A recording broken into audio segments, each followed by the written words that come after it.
Today we're doing lesson 7.10, angle measurement and perpendicular lines. Okay, so we've done the math warm-up and now we are on page 50. It says use a protractor to find the value of each angle measurement in degrees. Okay, this is what we're going to do. Got your protractor, you've got the middle. The way that you guys, your protractors look, it kind of reminds me of a sun, okay? So right in the middle, you have a line that goes down that kind of points. That's where you put the vertex of the angle, where the two rays meet. Mine just has a point there. So I'm gonna start by putting the bottom middle of my protractor on this vertex point. Now I can't just do it anywhere. I have to also line up one of the rays with the bottom of the protractor, okay? And once I do that, it is pointing to a group of numbers that are, okay, so it's pointing to 4 numbers. It's pointing to 140, 150, between 140 and 150, and between 50 and 40. Okay, so look at this angle. Based on the size of the opening of the angle, do you think we should use the smaller numbers or the bigger numbers? Chevy? The smaller, because angle A is less than a right angle. So we know it's going to be less than, Dexter, 90. Okay? So we're going to use the numbers 40 and 50. What number is between 40 and 50? Shout it out. 45. 45. So right here in the opening, I'm going to write 45 degrees. Sometimes the protractors are off just a little bit, like since I've got a great big protractor and you guys have smaller ones, sometimes they're off just a little bit. So they may be a little bit different, but on B, let's look at this angle. Is this one less than or greater than 90 degrees? Shout it out. Greater than. And if you're not sure, you can always take your notebook paper and line it up in the corner, and you can see that the other ray is outside of the notebook paper, so it's going to be greater. So I'm going to line up the vertex point with the middle of my protractor, and it is pointing to the angle that is right next to 90. So between 90 and 100. 95. That would be 95. So right in the opening of B, write 95 degrees. Okay. On C, is it less than or greater than 90 degrees? Shout it out. Less. This is a little angle. Now, sometimes you have to put your protractor upside down. Sometimes you have to put your workbook upside down.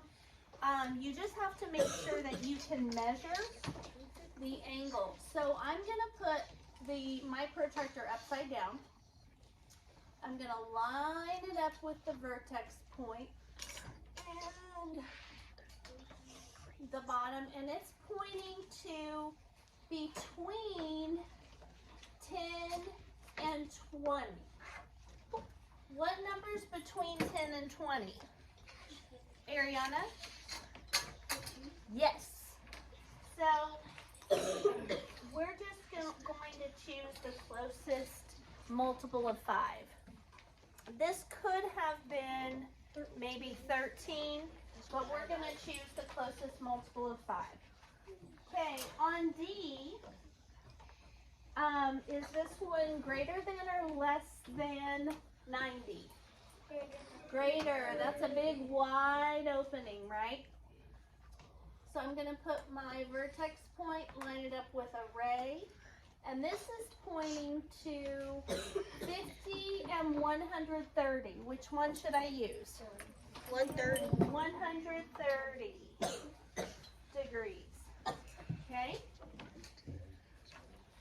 On number 2, it says use a protractor to measure the labeled angles in each figure.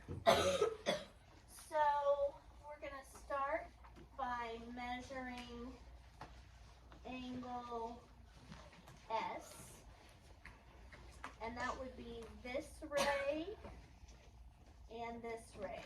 You guys see that? So look at that angle. Would that be greater than or less than 90?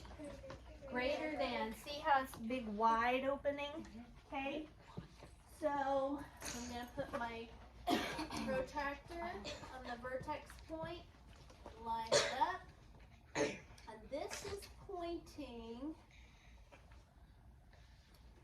it looks like in the middle of 40 and 50, or 140 and 130. So what would it be, Jada?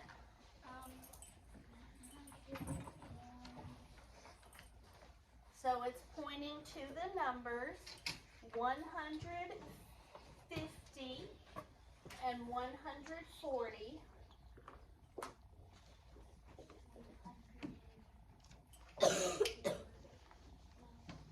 What numbers between 140 and 150?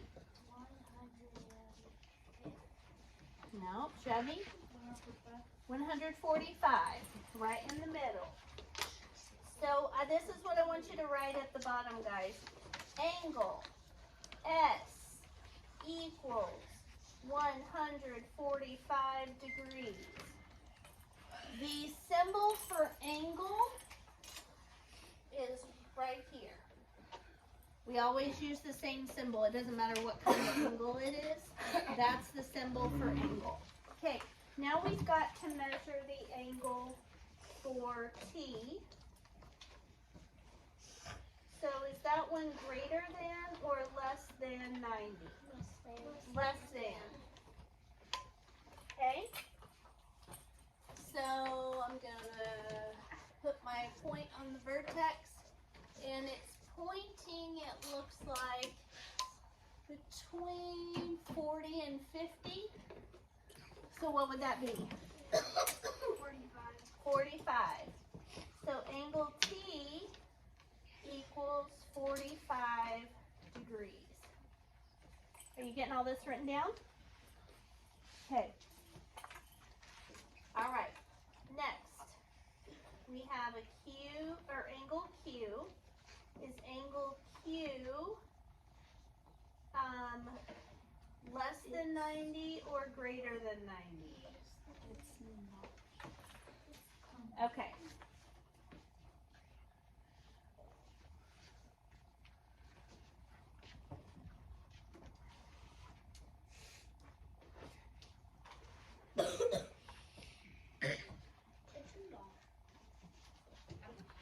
Okay, so it would be less than 90, and so I'm going to line up my vertex point with the bottom of the protractor, and this is pointing between, looks like between 70 and 80. What number is between 70 and 80? 75. So angle Q equals 75 degrees.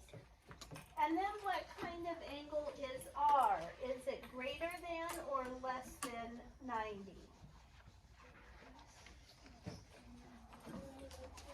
I'm hearing both answers, so we're going to slow down. So this opening right here,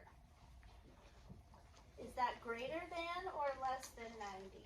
Greater than. Okay, so we're going to use the bigger numbers. All right, so for R, I'm going to put the point on the vertex, or the bottom of the protractor, and see, it looks like it's pointing to 110. So 110, whoops, degrees. Okay. On the next one we have E and F. And here is where E is. It's this angle right here. Is that one greater than or less than 90? Less than. And then we have F. Is that one greater than or less than? Greater than. Less. Less, guys. Okay? Some people aren't seeing that, so I'm going to show you. Okay, so if we put a piece of paper on it, see how the line goes under the paper? That means it's less than. Okay? All right.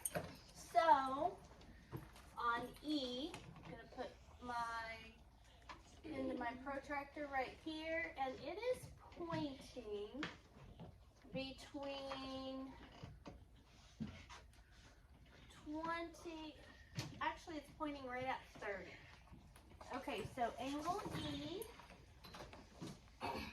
equals 30 degrees.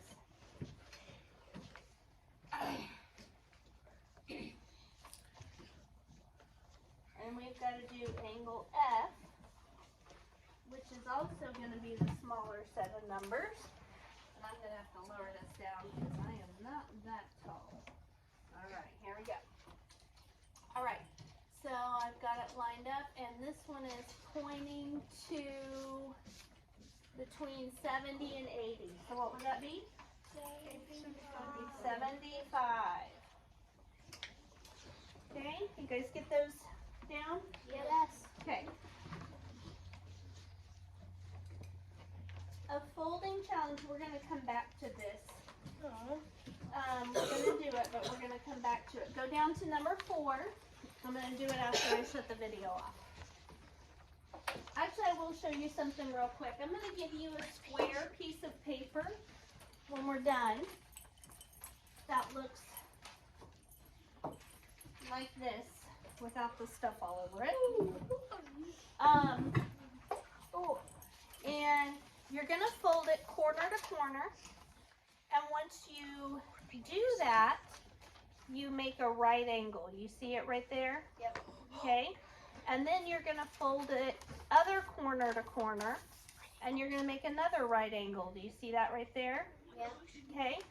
And then when you open it up, right in the middle where all of those angles meet is going to be a